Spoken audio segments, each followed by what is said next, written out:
You're pathetic, Amara. 3 jobs? Still making coffee? Gareth's laugh echoed across the polished marble floor of the brokerage firm lobby, each syllable a serrated knife twisting in the wound of their divorce. Amara, adjusting the name tag of her 3rd minimum wage uniform, felt the familiar burn of humiliation, but this time it was mixed with a glacial coldness she hadn't known she possessed. Some of us build things, Gareth. Others just inherit them. The air cracked with tension. He sneered, flashing a diamond watch that cost more than her annual rent. Enjoy your struggle, sweetheart. It's the only legacy you'll ever create. He didn't know that the worn, schematics-filled notebook she clutched was about to launch a billion-dollar empire, proving his arrogant words to be the last fatal mistake of his entitled life. The smell of stale espresso and overly sweetened syrup clung to Amara like a cheap cologne, a constant reminder of her new reality. 6 months. 6 months since the divorce papers were finalized, 6 months since she walked away from the gilded cage of Gareth's life, and 6 months since she'd started working triple shifts just to keep the city's crushing rent at bay. Her ex-husband, Gareth Sterling, was the heir apparent to Sterling and Associates, a boutique investment firm built on old money and predatory acquisitions. He hadn't lifted a finger for years, his days a seamless tapestry of golf trips, offshore meetings that never happened, and dismissing Amara's quiet, obsessive pursuit of sustainable energy solutions as quaint hobby nonsense. When she finally left, citing emotional neglect and his breathtaking casual cruelty, his only concern was the public optics. He gave her a minimal, legally required settlement, confident that without his name, his money, or his social circle, she would crawl back, broken and desperate. He was wrong, mostly. She hadn't crawled back, but she was certainly broken. Amara was currently crouched in the utility closet of The Daily Grind, a bustling downtown coffee shop, wiping a sticky mop head she privately named the Harbinger of Poverty. Her shoulders ached, her knees protested against the damp concrete floor, and her mind, usually sharp and focused on complex thermodynamic equations, was preoccupied with the cost of a replacement tire for her ancient sedan. This was her reality. Barista from 5 a.m. to noon, freelance cleaner until 5 p.m., and a data entry clerk from 6 p.m. to 10 p.m.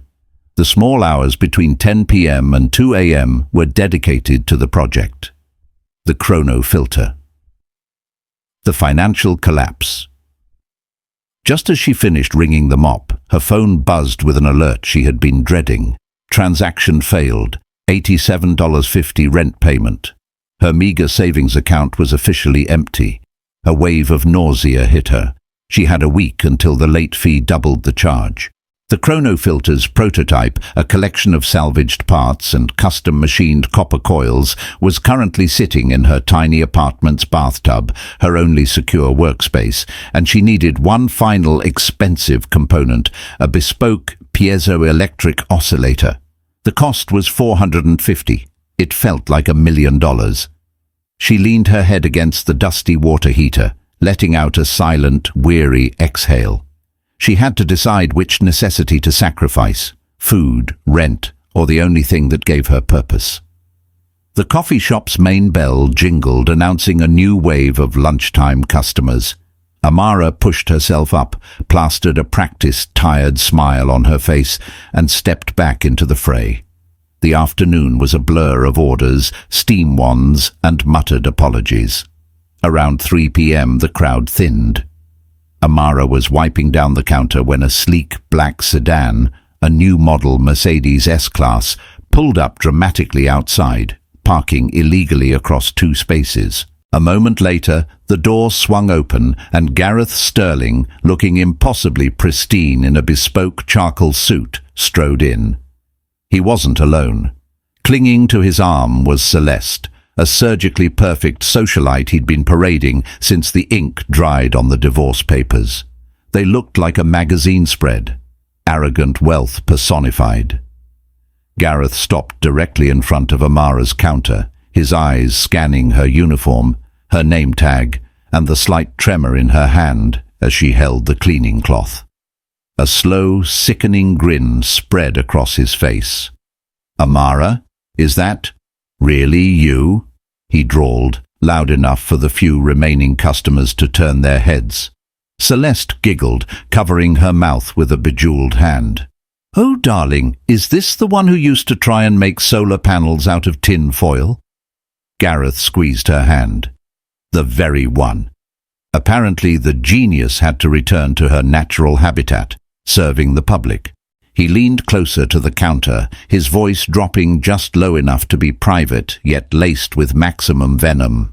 "You see, Amara, this is what happens when you turn down the easy life. I offered you comfort, security, a life of leisure. You chose this." He gestured dismissively at the espresso machine. The humiliation and the notebook. Amara fought the urge to smash the ceramic milk pitcher against his smug face. Her training took over. "What can I get for you, Gareth?" she asked, her voice flat, professional. "A triple-shot macchiato with low-fat organic foam," Celeste chirped. Gareth ignored his fiancée. His eyes landed on the stained, spiral-bound notebook Amara had instinctively tucked near the register, its pages filled with cryptic diagrams and dense, tiny handwriting. He plucked it up before she could react, flipping through the chaotic schematics of the Chrono-Filter. "Look at this," he chuckled, showing the complex diagram of a magnetic vortex field to Celeste. "Still playing with your silly little drawings?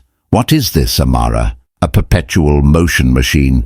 You were always so naive, thinking you could actually change the world. You belong in this coffee shop, not a boardroom."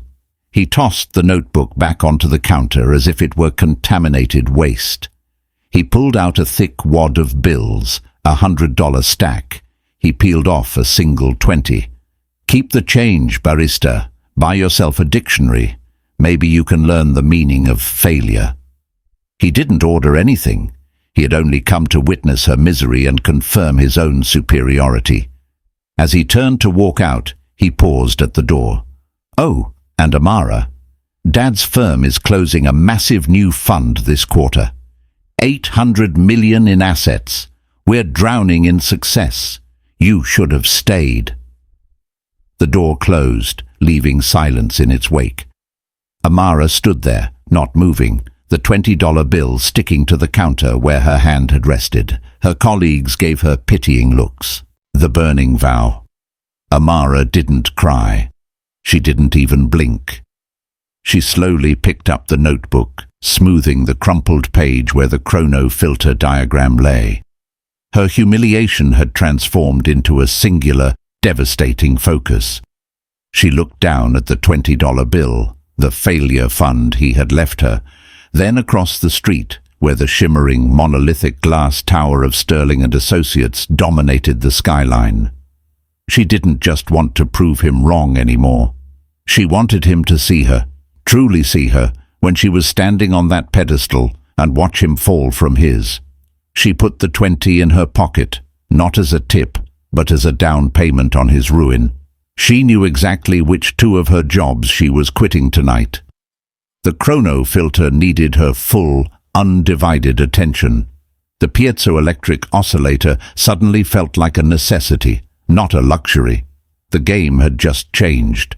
She wasn't fighting for survival. She was fighting for revenge. The only question that remained was how she would get that $450 in the next 24 hours. And what would happen when she dared to pitch her idea to the one man who understood real power in this city, the man Gareth Sterling both worshipped and feared. Amara didn't wait until 10 p.m. She clocked out of the daily grind at 3:30 p.m., leaving her bewildered manager a scribbled note that simply read, "Emergency. Sorry, we'll call." She walked 3 blocks to the small, dusty office where she performed her cleaning shifts. Mrs. Rodriguez, a kind, elderly woman who owned a modest consulting firm, was surprised to see her. Amara looked Mrs. Rodriguez straight in the eye, the fire from Gareth's visit still burning cold in her stomach. "Mrs. Rodriguez, I need an advance on my cleaning wages for the next 2 weeks, all of it. I know it's unconventional, but it's critical. I can double my shifts next week to cover it, or even clean your windows on Sunday. Please, Mrs. Rodriguez, seeing the strange, desperate determination in Amara's usually weary eyes, hesitated. Amara, that's almost $400. Are you all right? Is it a family emergency? The necessary lie. Amara took a breath. She couldn't tell the truth, that it was for a machine that filtered water through magnetic fields to create near-zero energy purification. She offered a necessary half-truth. It's for a medical device for a close relative, a life-saving component. I have the rest. I just need this final push. Mrs. Rodriguez, a soft touch and a believer in good karma, nodded slowly, pulling out her checkbook with a worried frown. Amara felt a pang of guilt, but the memory of Gareth's sneer was a powerful counterweight. The check was for $380. With the $20 failure fund from Gareth and the remaining few dollars she had scraped together, she had $447, just short. She spent the next hour calling the small machine shop in the industrial district that held the bespoke oscillator. The owner, a grizzled engineer named Leo who respected her dedication, had seen the schematics and was intrigued. It's ready, Amara, but you know the price. $450, firm. I'm $3 short, Leo. I'm on my way. Hold it for me, please. I have the payment in cash. She was already walking, her legs fueled by adrenaline and spite. She passed a convenience store, saw an old discarded bottle on the pavement, and had a sudden, mad idea. She rushed into the store, bought 3 cheap plastic bottles of water, drank them down right there, and returned the empties to the cashier for the $3 bottle deposit refund. It was a pathetic, small victory, but it meant the difference between failure and the final assembly. By 6 p.m., Amara was back in her apartment. The piezoelectric oscillator, a small humming cylinder of polished chrome and dense wiring, was hers. She spent the next 10 hours in a state of hyper-focused energy, fueled by instant coffee and a handful of crackers. The bathtub rig, the Chrono-Filter, was an elegant mess of wiring, PVC piping and magnets, but the underlying science was revolutionary. Her device didn't use chemical filters or intense heat. It used specially tuned magnetic frequencies combined with the new oscillator to separate pollutants and heavy isotopes from water at a microscopic energetic level, requiring a minuscule fraction of the power of traditional reverse osmosis. At 4 a.m., the Chrono-Filter was complete. Amara, shaking with exhaustion and anxiety, filled the bathtub with the dirtiest water she could find, water that had been sitting stagnant in a bucket in her courtyard for weeks. She flicked the main power switch. The breakthrough and the call, a low, almost inaudible hum, filled the tiny bathroom. The water in the Chrono-Filter's chamber began to shimmer, a faint blue light emanating from the core. She waited. The process was supposed to take exactly 30 minutes for a 5-gallon batch. At 4:30 a.m., she switched the power off and cautiously took a sample from the output nozzle. She didn't have sophisticated lab equipment, but she had a simple pH meter and a conductivity meter she had saved up for months to buy. The readings were staggering. The pH was perfectly neutral. The conductivity was nearly zero, purer than municipal drinking water, matching the levels of highly filtered laboratory water. The Chrono-Filter worked. It didn't just work. It worked better than she'd dared to hope. Overwhelmed, Amara collapsed onto the cold tile floor, clutching the small vial of pristine water. Tears finally came, but they weren't tears of sadness or humiliation. They were tears of relief and the terrifying weight of what she had just accomplished. She knew she couldn't approach venture capitalists. They'd steal the idea before she finished her pitch. She needed a strategic partner, someone untouchable, someone who operated outside Gareth's limited sphere of influence, someone with real global power. She reached for her burner phone, a prepaid device she used only for this one purpose. She dialed a number she had spent years tracking down, a number that belonged to a man known only as the Oracle in Silicon Valley, a recluse billionaire who had bankrolled 3 of the world's most disruptive tech companies and then disappeared into the shadows. His name was Elias Thorne. The phone rang twice before a smooth, deep voice answered. "Yes?" "Mr. Thorne, my name is Amara Sterling."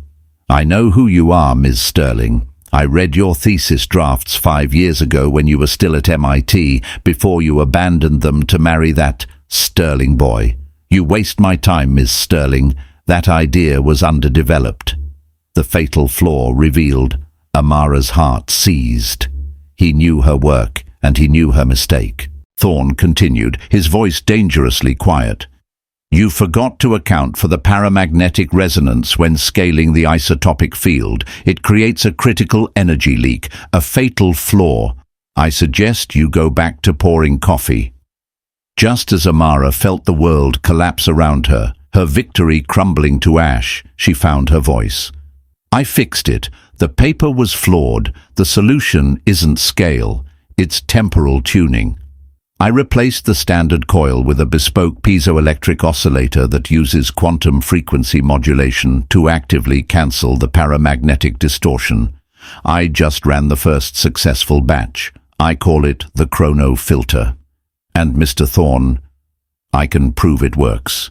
Give me 1 hour." There was a long silence on the line. So long Amara thought he had hung up. Then Elias Thorne's voice returned, no longer dismissive, but sharp, calculating. "You have 45 minutes. My private jet leaves for Geneva at 6 a.m. I'm sending a car. Don't bring the machine. Bring the proof and the patent draft. We will discuss the 90% ownership split when you arrive." He hung up, leaving Amara staring at the phone, realizing the terrifying, massive price of her success and the stunning reality. She was about to step onto a plane with a ruthless, ghost-like genius, leaving her old life behind forever. The doorbell rang. It was 5:05 a.m. The car had arrived. Amara's 45 minutes were a blur of adrenaline and disbelief. She didn't pack clothes. She grabbed the Chrono-Filter's core schematics, the raw data readings from her conductivity tests, and the hastily scribbled but legally sound provisional patent application she had worked on in her dark late nights. As she pulled the worn door of her cheap apartment shut for perhaps the last time, she didn't look back. The past was now just fuel for the future. The car was a silent, armored black SUV, waiting discreetly under the pre-dawn shadows. The driver, a towering man with an earpiece, didn't speak a word. The drive to the private hangar felt like entering a different dimension. The quiet luxury of true power was palpable. Elias Thorne was not what Amara expected. He wasn't the aging, slick shark she'd pictured. He was mid-40s, impeccably dressed in casual dark cashmere, his eyes sharp and analytical, giving away nothing. He didn't offer a chair. They stood in the sterile, soundproof cabin of his jet. "Show me," Thorne commanded, bypassing pleasantries.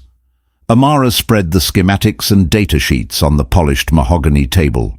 She didn't speak of money or revenge. She spoke of physics, of temporal tuning, of the elegance of quantum entanglement utilized in a residential purification system. She spoke with a clarity and passion that had been buried under years of Gareth's mockery. Thorne didn't interrupt. He pointed to a complex energy sink diagram. "This capacitance array. It mitigates the leakage, yes, but it introduces a minor harmonic fluctuation that will degrade the oscillator after 18 months of continuous use. You need a buffer." The partnership terms. Amara didn't flinch. "I accounted for that. The array uses an iridium-cadmium alloy to introduce a self-correcting magnetic field inversion every 10,000 hours of operation. It's a patented, self-healing decay curve. The oscillator is rated for 5 years minimum before performance dips." Thorne finally smiled, a thin, satisfied expression that didn't reach his eyes. "Good. You are a scientist, Amara, not an amateur." He sat down. 90% of the holding company's shares belong to me. I finance. I handle all legal protection, all manufacturing, all distribution. You retain 10% equity, the title of Chief Technology Officer, and a seat on the board. You focus purely on R&D. Do we have a deal, or do you fly commercial back to your coffee shop? Amara looked at the man who was about to take 90% of her life's work. But 10% of a billion-dollar company was more than 100% of a prototype in a bathtub. More importantly, he offered a shield against corporate wolves and against Sterling and Associates. CTO and 10% is acceptable, but the CEO title, Elias, is mine. I need the operational power and the final decision-making authority for the first 3 years. If I'm going to face the world, I need to lead the company I built. The name is Water-Purification Systems, and I will be its CEO. Thorne leaned back, considering her boldness. He liked the audacity. Done, but you answer only to me. And your public identity is gone. You are now A.R. Mitchell, a name with no history, no personal life. The world only knows you as the genius CEO of Aura. We launch in 6 weeks. 6 weeks. It was less than a blink of an eye. The next 6 weeks were a blur of legal meetings in Zurich, manufacturing setup in Shenzhen, and design finalization in London. Thorne's operation was impossibly fast, utilizing shell companies, pre-existing supply chains, and a legal team that made Amara's head spin. By the time Aura Purification Systems was ready to launch, she had 5 patents filed globally, a fully functional, sleekly designed consumer product, the Chrono unit, and a personal net worth that had ballooned from negative to 8 figures almost overnight, based on Thorne's initial capital injection and valuation. She received a new apartment, a minimalist penthouse overlooking the city's financial district, a wardrobe overhaul designed by a personal stylist, and a complete communications blackout on her former life. Amara Sterling had died. A.R. Mitchell was born. The eavesdropped conversation, Amara, or Mitchell, returned to the city that had broken her. It was time for the launch party, a highly exclusive invitation-only event held in the grand ballroom of the Plaza Hotel. This was the first time she would appear publicly. 2 days before the event, Amara was walking through the financial district, dressed in a sharp black suit and designer sunglasses, when she passed a familiar oyster bar. She heard a voice she instantly recognized, booming with self-importance. "Dad, I'm telling you, this new Aura company is vaporware. Some hotshot CEO, A.R. Mitchell, is talking about quantum water purification. It's science fiction designed to fleece VCs. We should short the market on their stock when they IPO." It was Gareth, holding court with a client. Amara stopped, invisible behind a planter, listening to his arrogant dismissal of the future she was building. "Don't waste your time, son. The real money is in traditional commodities. Now, about that Sterling and Associates Q3 acquisition target, it's called Sentinel Financial. It's weak, but it controls key infrastructure debt." Amara listened closely. Sterling and Associates was planning a hostile takeover of a smaller firm. She filed the name Sentinel Financial away. Gareth was still operating in the small, greedy world of old money, completely unaware that the hotshot CEO he dismissed was his ex-wife. The invitation is sent on the night of the Aura launch. The grand ballroom was dripping with money, media, and power. Amara, poised and unrecognizable, gave a flawless, compelling speech about changing the world's water crisis. The Chrono unit was an instant sensation. The first-round market valuation reports were already circulating. Aura was worth an estimated $1.2 billion, making A.R. Mitchell a centimillionaire on paper before the night was over. As the party peaked, Amara's assistant approached, holding a silver tray. "Ms. Mitchell, I took the liberty of dispatching one of the few spare invitations addressed to Mr. Gareth Sterling and his father, Mr. Charles Sterling. I used the official Aura seal." Amara took a crystal glass of water, pure, chrono-filtered water. She swirled it slowly, watching the lights refract. "Did they RSVP?" Not yet, but the doorman just called. Mr. Sterling Jr. and Sr. are approaching the entrance now. They appear disgruntled. Amara smiled, a cold, predatory expression that her old self could never have managed. She looked toward the grand entrance doors, waiting for the moment her ghost of a past life would collide with her phoenix-like present. This wasn't just revenge. This was a statement. Gareth Sterling entered the grand ballroom of the plaza with his father Charles, both of them radiating a mixture of entitlement and annoyance. The invitation, bearing the stunning Aura logo and the name of its elusive CEO, A.R. Mitchell, had been too prestigious to ignore, even though they considered the firm hot air. Gareth, in particular, was hoping to network with the VCs present, perhaps even to quietly mock the water quantum nonsense. Charles, a man whose entire life was predicated on recognizing power, looked around the room, impressed despite himself. This Mitchell person knows how to spend money, Gareth. Look at the crowd. This is real liquidity. Gareth scoffed, scanning the room for the CEO. It's Flash, Dad.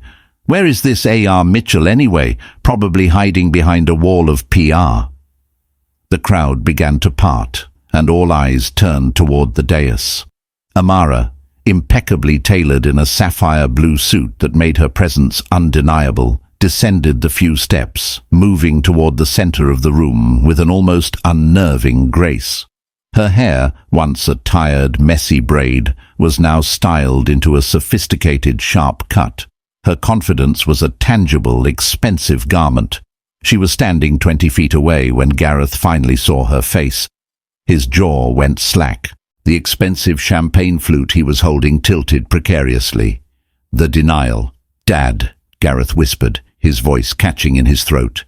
"That woman. She looks exactly like..." Charles frowned. "Like who? Some starlet? Focus, Gareth. She's coming our way. I want to offer my congratulations and fish for some IPO information." Gareth was shaking his head, sweat beading on his temples. "No, Dad, it can't be. Look at the eyes. It's Amara, but richer, different." "Nonsense. Your ex-wife is serving lattes 3 blocks from here. This is A.R. Mitchell, the CEO of a billion-dollar company. Have you lost your mind?" Charles adjusted his tie and strode forward, forcing Gareth to follow, pulling him along by his arm like a reluctant puppet. Amara stopped right in front of them, her eyes locking onto Gareth's terrified, disbelieving face. Her smile was courteous, professional, and utterly lethal. "Mr. Sterling Sr., Mr. Sterling Jr., thank you for gracing Aura's celebration with your presence." Her voice, once soft and hesitant, was now lower, modulated, and commanded attention. Charles, ever the opportunist, beamed. "Ms. Mitchell, a truly astounding launch. I'm Charles Sterling, Sterling and Associates. My son, Gareth." Gareth could only manage a croak. Amara?" Amara tilted her head slightly, a subtle movement that conveyed pure, freezing condescension. "Amara? I'm afraid I don't know anyone by that name, Mr. Sterling. My name is A.R. Mitchell. Perhaps you confuse me with a waitress you recently mistreated." The public denial struck Gareth harder than any direct insult. He looked around wildly. Several reporters and powerful industry figures were watching the exchange with interest. If he was wrong, he'd look foolish. If he was right, the situation was catastrophic. The proof and the past. "That's enough, Gareth," Charles hissed, pulling his son back. "Ms. Mitchell, please forgive my son. He's had a stressful quarter." He turned back to Amara. "We'd be very interested in hearing about your long-term funding needs. Sterling and Associates manages funds in the hundreds of millions." Amara cut him off smoothly, her eyes still fixed on Gareth. "I have no need for your funding, Mr. Sterling. My seed round valuation was $1.2 billion, as backed entirely by Elias Thorne. Perhaps you've heard of him? He handles the real liquidity." She produced a small, elegant card from the inner pocket of her jacket. It wasn't a business card, it was a small, laminated photo. She placed it squarely in Gareth's outstretched, trembling hand. It was a picture of the dusty coffee shop counter, the crumpled $20 bill, and the stained, open notebook displaying the complex schematics of the Chrono-Filter, taken the morning she left for Zurich. The color drained from Gareth's face. He recognized the notebook, the counter, and the specific stain pattern on the laminate. He looked up at Amara, at Mitchell, and saw the unmistakable revenge in her eyes. The laughter he had shared with Celeste was now a toxic poison burning through his veins. You used that $20, he stammered, completely undone. Amara leaned in, her perfume a subtle, expensive reminder of her new tax bracket. That $20, Gareth, was the final motivation. You called it my failure fund. I used it to pay the $3 difference on the piezoelectric oscillator. You didn't just fund my prototype, you bought a piece of your own doom. The threat and the target Gareth was reeling, his public mask shattered. His father, Charles, still oblivious to the coffee shop drama, saw only the opportunity. I don't care about the $20. Ms. Mitchell, let's talk business. What is your next move? What is your corporate target?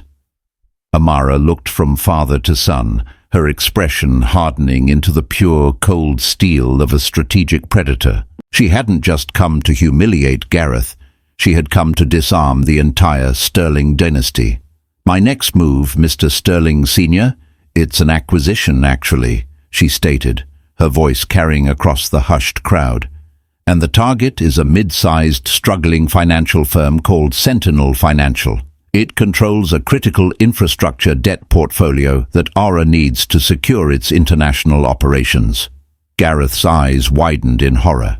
Sentinel Financial was the exact firm his father had just told him Sterling and Associates was planning to acquire in Q3.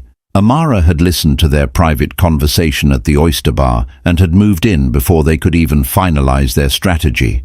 She wasn't just a rich rival, she was a corporate saboteur. We have already begun the due diligence, Amara concluded, her gaze resting on Gareth. Sterling and Associates can try to compete, but I doubt you can move fast enough. I suggest you both enjoy the pure water, because the financial well you're drinking from is about to run dry. She turned on her heel and glided away, leaving the two men standing frozen, realizing that Amara Mitchell wasn't just a threat. She was already inside their gates. The news of Aura Purification Systems' aggressive bid for Sentinel Financial hit the market like a seismic shockwave.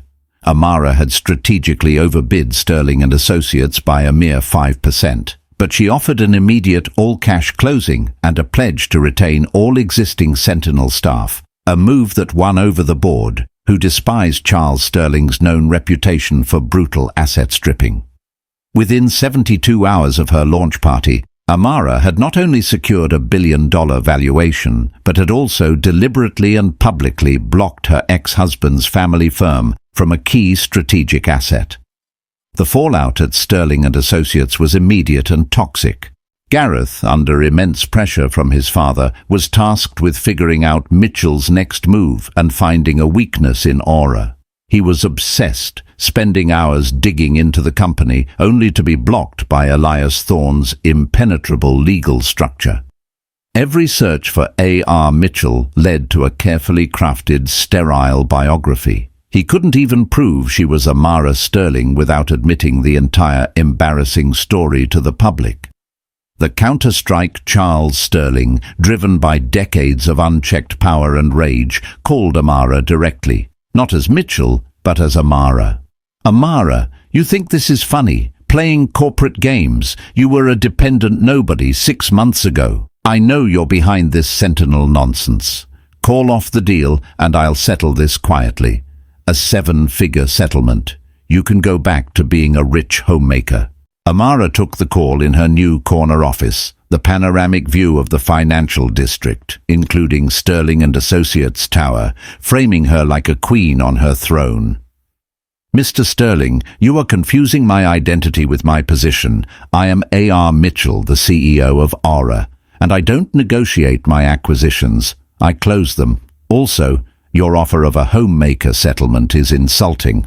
I've made more money this week than your entire firm has in the last quarter. You arrogant little... Goodbye, Charles. Enjoy the view from below, she finished, hanging up with a definitive click. The fight escalated from an acquisition skirmish to a war of personal ruin.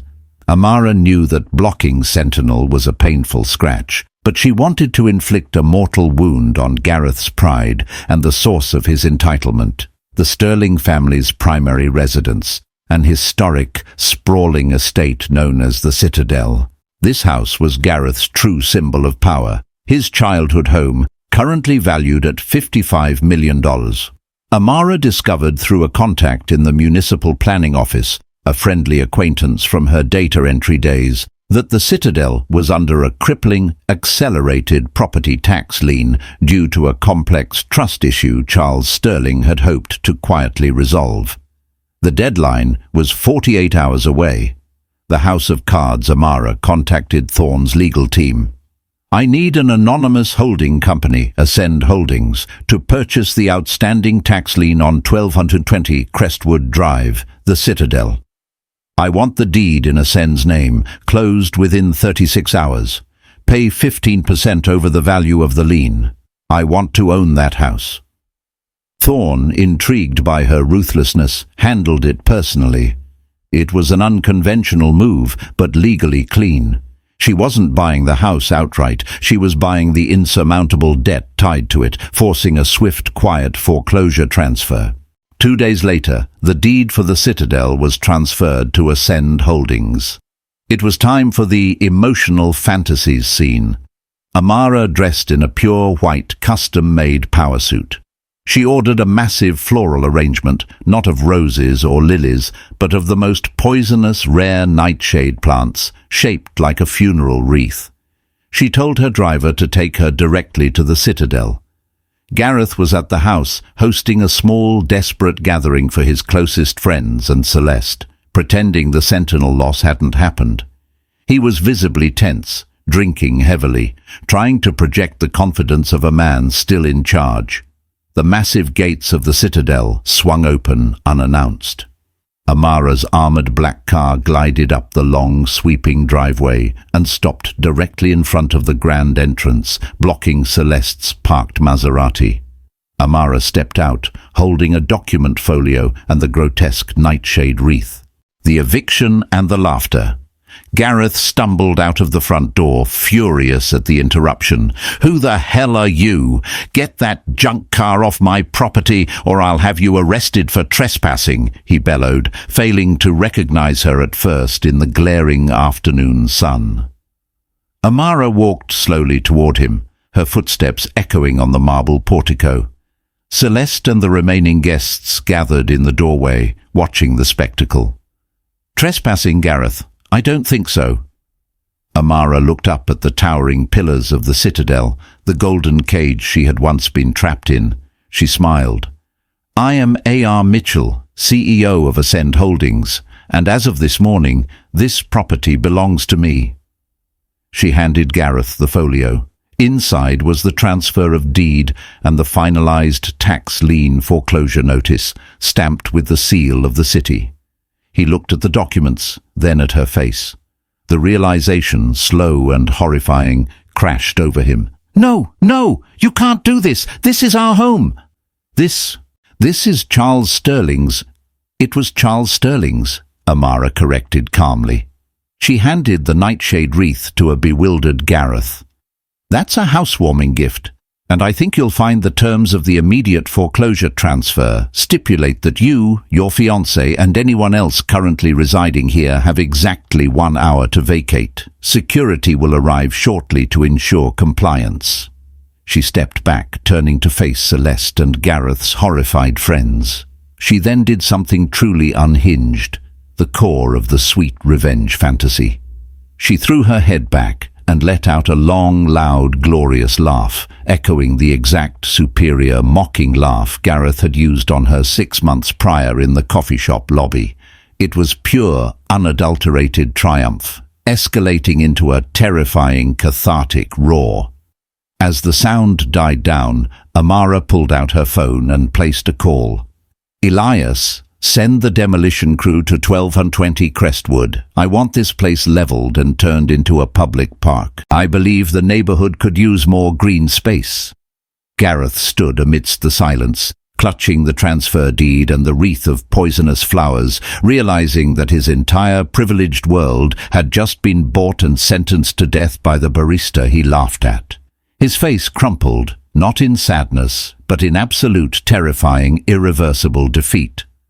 Gareth Sterling's public collapse at the Citadel became instant fodder for every social media feed and business blog. The image of the entitled scion, defeated, holding a funeral wreath of nightshade while the CEO of Aura laughed in his face, was viral. Within 48 hours, Charles Sterling had been forced to step down from the board of Sterling and Associates amid a crisis of confidence. The firm, heavily invested in the Sentinel financial deal that Amara had blocked, was now hemorrhaging assets and clients. Gareth, stripped of his family house, his fiancée Celeste, who immediately left him for a marginally richer hedge fund manager, and his father's protection, was utterly ruined. He was reduced to squatting in a tiny, dilapidated studio apartment, the exact kind of humble dwelling he had always mocked Amara for having. Amara, now firmly established as A.R. Mitchell, was lauded as the ruthless, brilliant disruptor. Yet the triumph felt strangely hollow, overshadowed by the realization that her life was now inextricably linked to Elias Thorne and the massive debt she owed him. Not just 90% of her company, but a moral and strategic debt. The first shakedown. 3 months after the Citadel demolition, Amara was overseeing the final designs for the new Aura headquarters, a green, sustainable skyscraper, when Elias Thorne arrived unannounced, walking into her office like a shadow.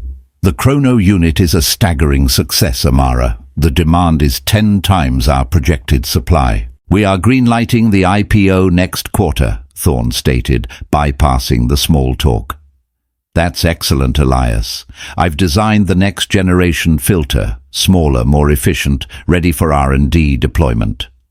Thorne leaned against her desk, his expression unreadable.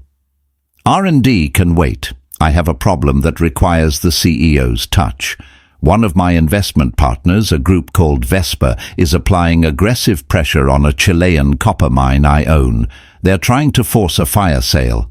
I need you to quietly acquire the 5 minority stakes that are preventing my full control. Use Aura's non-core assets. I don't care how, but those stakes must be in my control by Friday." Amara frowned. "Elias, that's not Aura business. That's personal corporate raiding, and it risks our public image as a green company." Thorne's eyes narrowed. "You have 10% of a billion-dollar company because I said you do. You have a shield against Charles Sterling's inevitable counterattack because I hold the other 90%. I don't ask for favors, Amara. I cash in my debt. Do it." Amara swallowed her pride. She had traded one master for another, but this one was far more powerful. She set about the task, realizing that her new life was built on Thorne's shadowy power, not her own. As she delved into the acquisition files, she uncovered a chilling detail about her divorce from Gareth, a secret she thought she had buried forever. The stolen idea. During the divorce proceedings, Gareth had claimed Amara's work was a frivolous, time-wasting hobby that contributed nothing to the marital assets. He had ridiculed her endless hours spent sketching diagrams. But while going through the legal documentation for the Chilean mine acquisition, which required a deep dive into decades of environmental litigation and patent filings, Amara found a small, seemingly unrelated document filed by a shell company owned by Charles Sterling, a provisional patent application filed 5 years ago, 3 months after Amara first showed Gareth her early sketches. The patent application was for an energy-efficient magnetic water separator. The core concept was the same, using magnetic fields for purification. The science was flawed, hence why Charles abandoned it, but the idea, the foundational concept, had been stolen from her notebook while she was married to Gareth. Gareth hadn't just mocked her struggles. He had tried to take her future and failed because the early science was too complex for his father's team to execute. Amara looked at the filing date. It proved that Charles knew her idea had value all along, and Gareth had been complicit. Her revenge needed a final, personal, public flourish that acknowledged this theft. She tracked down Gareth's new, pathetic studio apartment. It was located above a laundromat, smelling perpetually of bleach and wet socks. She didn't send a driver or security. She went alone, dressed in a simple but expensive leather jacket and jeans, looking like a powerful version of her old self. The confrontation and the tape. Gareth was startled when he opened the door. He was unshaven, haggard, and wearing a faded t-shirt Amara dimly remembered from their early, happier days. His rage was replaced by a pathetic resentment. "What do you want, Mitchell? You've taken everything. The house, Dad's career, the firm is on life support. You win." Amara stepped into the miserable room, the smell of desperation heavy in the air. She didn't yell. She spoke with quiet, surgical precision. "I know about the patent application, Gareth. I know you and your father tried to steal my idea 5 years ago, right after I showed you the first sketches. You didn't just laugh at my struggles, you tried to profit from them." Gareth blanched. "That's a lie. It was Dad's idea." "Stop lying," Amara commanded, her voice rising for the first time. "It doesn't matter. You failed. You were too stupid to get the physics right, and now you're paying the price." Amara reached into her pocket, not pulling out a wad of cash, but a pristine, sleek chrono unit, the device that was making her a fortune. She placed it on his chipped formica table. "I'm not here to gloat, Gareth. I'm here to close the chapter." She then activated her phone and played a recording she had secretly captured during her conversation with Charles Sterling. Charles's dismissive voice confirming the $7 million settlement offer he made to call off the deal and go back to being a homemaker. "Here is a second chance, Gareth," Amara whispered, her eyes burning with finality.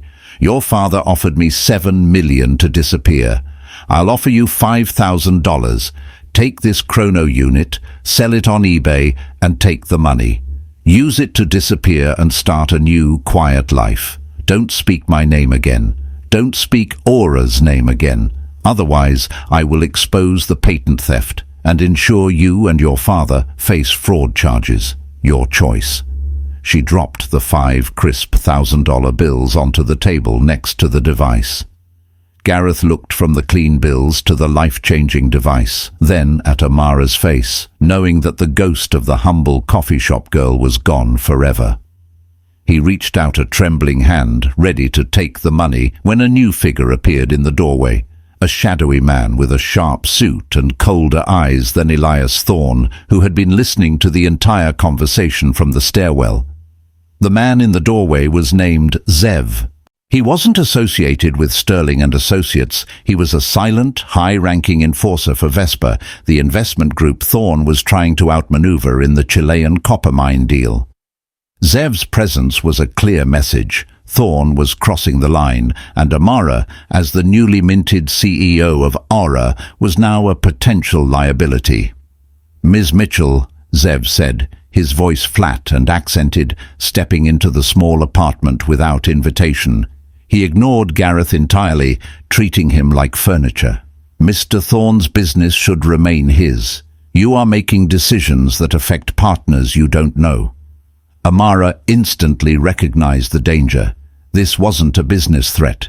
It was personal intimidation. "I don't know what you're talking about. Aura is only involved in water purification technology." The counter-threat. Zev pulled out a small encrypted tablet and silently slid it across the table toward Amara. The screen showed a single grainy photo.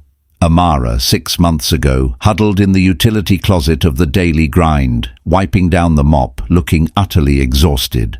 The caption below the photo read, "Amara Sterling, former barista, current CEO of Aura. Identity protection lapse. We know who you were, Amara. We know you lied about the patent, or rather, the timing of the patent. We know your whole story is built on Thorne's money, not your genius. And we know you've been doing his dirty work regarding the Chilean assets." Zev paused. Aura's stock is highly volatile. A well-timed exposure of the CEO's fabricated past and questionable ethics regarding non-core assets could crash your IPO next week. Thorne may be impenetrable, but you are exposed. The shame of her past, the very struggle she had overcome, was now a weapon against her. She realized Thorne had kept her identity secret, not to protect her, but to ensure she remained compliant, a disposable asset if needed. Gareth, sitting in the corner, saw the look of cold fear flash across Amara's face. He realized he wasn't looking at a goddess of revenge anymore. He was looking at a high-stakes pawn. The $5,000 and the chrono unit on the table suddenly seemed irrelevant compared to the global power struggle unfolding in his dingy apartment. Amara picked up the tablet, her heart pounding. "What do you want, Zev?" "Step away from the Chilean deal. Tell Thorne you couldn't secure the stakes, and remember who really holds the cards in this game." Zev retrieved the tablet, gave Amara a curt nod, and disappeared as silently as he arrived. Amara was left standing in the wreckage of her final revenge scene, realizing her victory over Gareth was Pyrrhic. She had exchanged a petty tyrant for an entire ecosystem of merciless global operators, the collaboration. She turned to Gareth, who was staring at her with a mix of awe and pity. He hadn't touched the money. "They're going to destroy you," Gareth murmured. "Vesper is Thorne's biggest competitor. They don't play games. You humiliated my family, but you did it cleanly. These people will erase you." Amara looked at her ex-husband, the man she hated, and saw a flicker of the old corporate animal he used to be, a man who understood the language of hostile takeovers. "They know about the patent. The fraud my father and I attempted," Gareth admitted, pointing at the chrono unit. "The only reason they're not using it is because it's your flaw, not Thorne's. But if Aura falls, Thorne loses his biggest asset, and if Thorne falls, Vesper wins the copper mine." Amara had a sudden, desperate realization. She was a genius inventor. Gareth was a highly trained financial strategist. He knew how to find and exploit the complex legal loopholes his father had used for decades. He was the only person in the world who understood the weaknesses of old money power structures because he was born inside one. "You want revenge on your father? On Thorne? On Celeste?" Amara challenged, pointing at the chrono unit. "I gave you 5,000 to disappear. I'll give you 5 million and a seat on the Aura R&D board, under my sole authority, to help me find Vesper's weakness and secure the Chilean mine before the end of the week. You'll work under the name G. Sterling, no connection to A.R. Mitchell." Gareth looked at the device, the money, and then at Amara's desperate, fierce eyes. It wasn't about the money. It was about the thrill of the game and the chance to strike back at the forces that had ruined his privileged life. The fatal flaw in Aura. He took a deep breath, the smell of bleach and defeat mixing with the expensive scent of her new power. "Vesper doesn't have a weakness, Amara. They are the weakness. They're a sovereign wealth fund that acts like a private equity firm. But I know Thorne, and I know his deals. There's something else. Something in the chrono unit's supply chain that makes Aura susceptible to a targeted attack.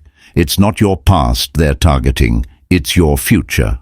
Vesper is waiting for the IPO, not to expose you, but to buy you at a discount. If the chrono unit's supply chain breaks, the stock tanks and Vesper acquires Aura for pennies on the dollar. Gareth smirked, a genuine flash of his old competence returning. 5 million and a board seat? Deal, Mitchell. Now let's find out which supplier is owned by Vesper. We need to move tonight. Amara watched him, realizing she had just brought the snake she banished back into her garden, but he was the only one who knew how to kill the Hydra. She was now in a forced alliance with her ex-husband against the most powerful financial shadow corporation in the world. The sweet revenge fantasy was over. The real war had just begun. Working with Gareth Sterling was a descent into a professional purgatory for Amara.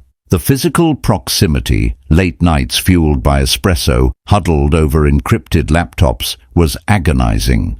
He was still Gareth, arrogant and prone to self-pity, but the desperation had sharpened his financial intellect. Within 2 days, Gareth had identified the vulnerability, the proprietary housing material used for the Chrono unit's core. The sole manufacturer, a small, highly specialized Swiss company named Helvetia Composites, was quietly and indirectly controlled by a Vesper subsidiary. "They're not trying to stop the IPO, Amara," Gareth explained, tapping furiously on the screen. "They're waiting until the morning of the IPO, when the supply is already in transit. They'll issue a massive, fraudulent recall notice citing contamination. Helvetia will comply. The supply chain breaks, the stock tanks 70%, and Vesper buys Aura's 90% from a desperate Thorn."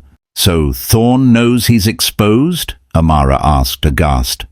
"Thorn is the one who set up the Helvetia deal in the first place," Gareth revealed, meeting her eyes. "He was too clever, trying to save money on the supply chain.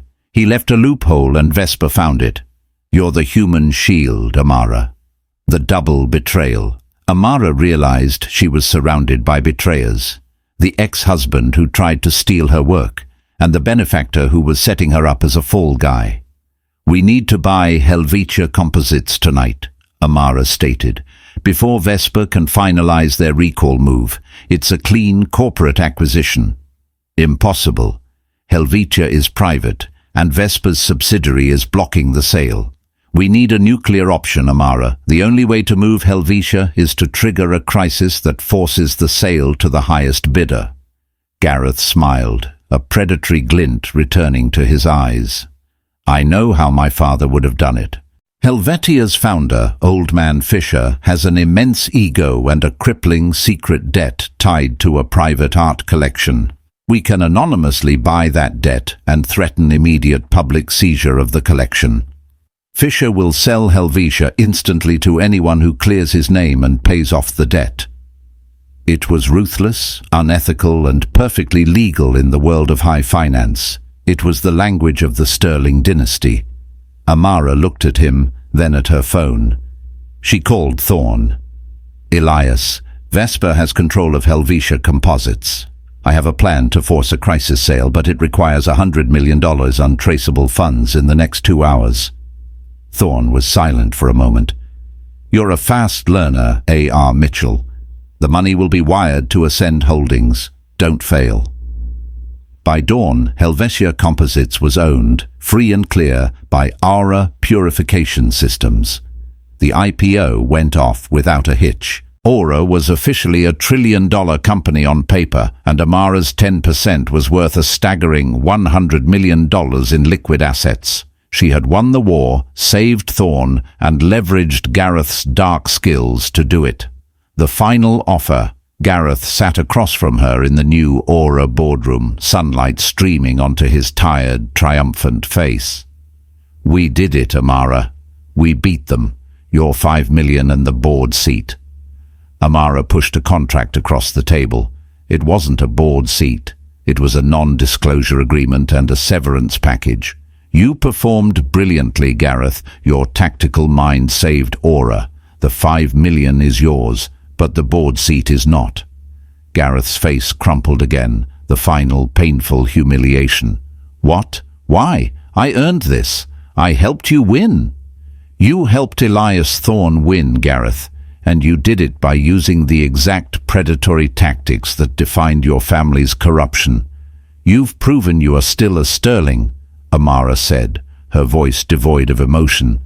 "You tried to steal my life once. I won't give you control over my future, even if it's the future we saved together. She saw his entire world, the redemption he thought he'd earned, the return to power he craved, shatter in his eyes. This was his true, painful karma, to have the skills, the knowledge, and the victory, but be denied the seat at the table due to his tainted past. The real CEO, Gareth, stood up, accepting his fate, picking up the contract and the briefcase of cash. Fine, you win, completely. He paused at the door. But Amara, you're still Thorne's puppet. You are the face of his control. You haven't truly won your freedom. You've just traded the Citadel for a much bigger, much more complicated golden cage. Amara watched him walk out, a ghost of her past disappearing forever. She turned to the expansive window, watching the city she now commanded. Gareth's words stung because they were true. She had $100 million, the CEO title, and an innovative, world-changing product, but she was still tethered to Thorne's 90% ownership and his ruthless demands. She picked up her phone and dialed Thorne. Elias, Aura's IPO was a success. Helvetia is secure. Now I want to discuss the terms of my operational freedom. I want to buy back 15% of Aura's non-voting shares at the current market valuation. I want a controlling permanent board majority of independent members. I want to be the CEO, in fact, not just in name. And if you refuse, I will leak the details of the Helvetia acquisition and the Vesper plot to the financial regulators, bringing down your entire shadow network in a blaze of glory. Your move, Elias. The game had escalated one last time, with Amara finally turning her power against her last, most dangerous master. Amara Sterling proved that a struggle is not a legacy of failure, but the foundation for a fortress of power. She faced down scorn, betrayal, and corporate sabotage, not by crying or crawling back, but by leveraging her own brilliance and turning her humiliation into fuel. She taught us that the sweetest revenge isn't just about financial ruin, it's about reclaiming your voice, your identity, and your authority, even if it means confronting the new demons that come with great success. When you climb to the top, you realize the view is magnificent, but the air is thin, and the shadows are long.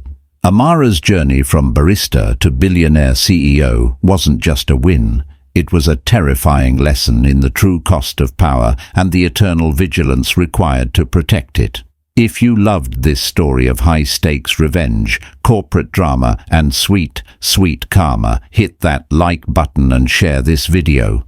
And don't forget to subscribe and turn on notifications so you don't miss our next deep dive drama. What do you think Amara should do next? Tell us in the comments.